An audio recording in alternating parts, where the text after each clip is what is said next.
Puji Tuhan, Shalom, selamat pagi, salam sejahtera bagi kita semua, Bapak Ibu Saudara dimanapun berada. Kita bersyukur pagi hari ini kita masih diberikan kekuatan kesehatan. Dan saya percaya pagi hari ini kita akan diberkati oleh kebenaran firman Tuhan. Sebab itu judul firman Tuhan pagi hari ini yaitu motivasi hidup. Judul firman Tuhan pagi hari ini yaitu motivasi hidup. Langsung saja kita buka Alkitab kita di dalam Filipi 1 ayat 21 sampai ayat 22. Filipi 1 ayat 21 sampai ayat 22. Demikian firman Tuhan.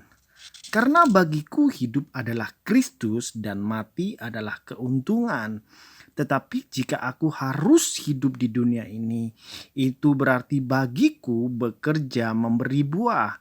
Jadi mana yang harus kupilih? Aku tidak tahu.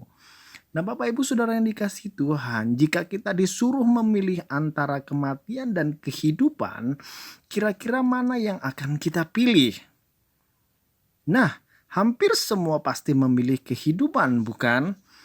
Mustahil kita memilih kematian, sebab kematian bagi manusia pada umumnya adalah suatu yang sangat dihindari. Sesuatu yang sangat menakutkan bagi sebagian orang. Meskipun pada umumnya kita semua pasti akan melewati fase kematian dalam kehidupan kita. Nah, Bapak Ibu Saudara yang dikasihi Tuhan, akan tetapi berbeda dengan Rasul Paulus. Di dalam hati Paulus ada keinginan yang mendesak untuk mati. Filipi 1 ayat 23. Sebab kematian bagi Rasul Paulus bukanlah sesuatu yang menakutkan, sebaliknya. Kematian itu bagi Rasul Paulus adalah sesuatu yang menguntungkan. Dikatakan tadi, karena bagiku hidup adalah Kristus dan mati adalah keuntungan. Nah, mungkin Bapak Ibu Saudara bertanya-tanya, apa sih keuntungannya dalam kehidupan kita? Nah, kita lihat berdasarkan Wahyu 14 ayat 13, di sana mengatakan kematian orang yang dalam Kristus adalah kematian yang berbahagia. Sekali lagi, kematian orang yang dalam Kristus adalah kematian yang berbahagia. Mengapa? Karena orang tersebut dikatakan beristirahat dari jerih lelah mereka. Kata jerih lelah dalam bahasa aslinya mengatakan beristirahat dalam kesulitan mereka, beristirahat dalam kesusahan mereka, beristirahat dalam menyusahkan seseorang.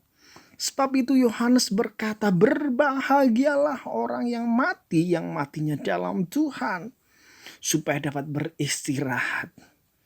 Dalam Tesalonika 4 ayat 14 berkata, mereka yang meninggal dalam Yesus akan berkumpul bersama-sama dengan Allah. Tentu dengan bahagia, tentu dengan sukacita tanpa penderitaan. Jadi kematian bagi Rasul Paulus bukanlah sesuatu yang menakutkan. Sebaliknya kematian bagi Paulus adalah sesuatu yang sangat menguntungkan. Karena harus beristirahat dari jerih lelah dan dapat berkumpul bersama-sama dengan Bapa di sorga di dalam sukacita dan kegembiraan. Nah, Bapak Ibu Saudara dikasihi Tuhan, akan tetapi jika Paulus diberi kesempatan untuk hidup, dia mempunyai sebuah motivasi hidup yang luar biasa yang patut kita teladani pagi hari ini. Ayat 21, tetapi jika aku harus hidup di dunia ini, itu berarti bagiku bekerja memberi buah.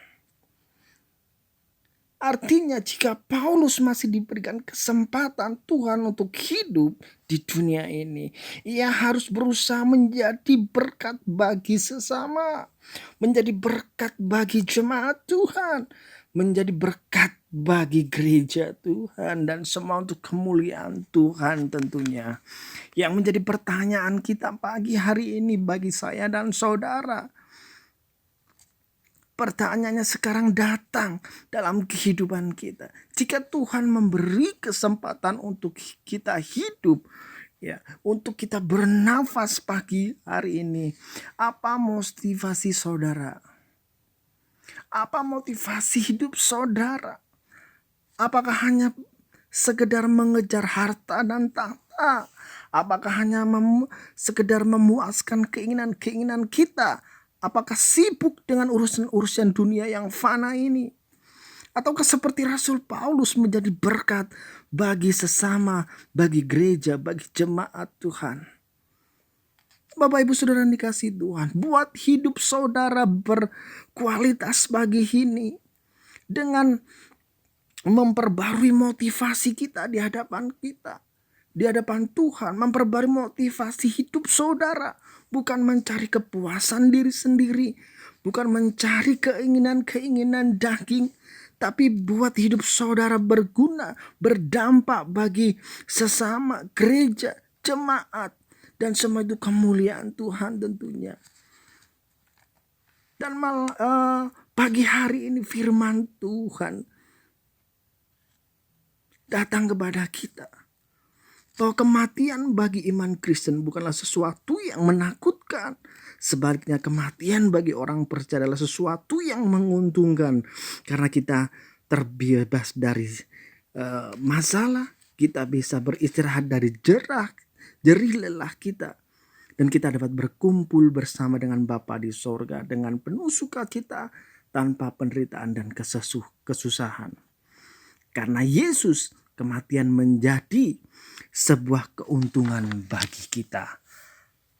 Akan tetapi jika Tuhan masih memberikan kita kesempatan untuk kita hidup pada pagi hari ini, itu artinya mari kita berusaha menjadikan hidup ini berarti dengan menjadi berkat bagi sesama kita, bagi jemaat Tuhan, bagi gereja Tuhan. Biarlah semuanya itu untuk kemuliaan nama Tuhan. Haleluya, haleluya. Puji Tuhan, Bapak Ibu Saudara dikasih Tuhan, mari berdoa bersama-sama. Bapa dalam surga, kami bersyukur pagi hari ini Engkau mengasihi kami. Kami bersyukur kami menerima berkat yang luar biasa pagi hari ini melalui kebenaran firman-Mu. Kiranya kami tetap terus hidup kami berdampak bagi kemuliaan Tuhan, bagi gereja Tuhan, bagi sesama kami. Biarlah motivasi hidup kami Tuhan, kami perbarui pagi hari ini di dalam nama Yesus. Hidup kami berbuah-buah untuk kemuliaan nama Tuhan. Haleluya. Yang lemah Tuhan Kau kuatkan, yang kekurangan Kau limpahkan dengan berkat-berkat Allah. Yang saat ini sakit Tuhan sembuhkan di dalam nama Yesus. Kami percaya berkat-berkat-Mu tercurah pagi hari ini bagi kami semua sidang jemaat-Mu. Terima kasih Tuhan, kami bersyukur kami lalui pagi hari ini dengan penuh sukacita di dalam berkat nama Tuhan Yesus Kristus. Haleluya, haleluya, amin. Sudah jadi berkat, hidup ini sudah jadi berkat, hidup ini sudah jadi berkat.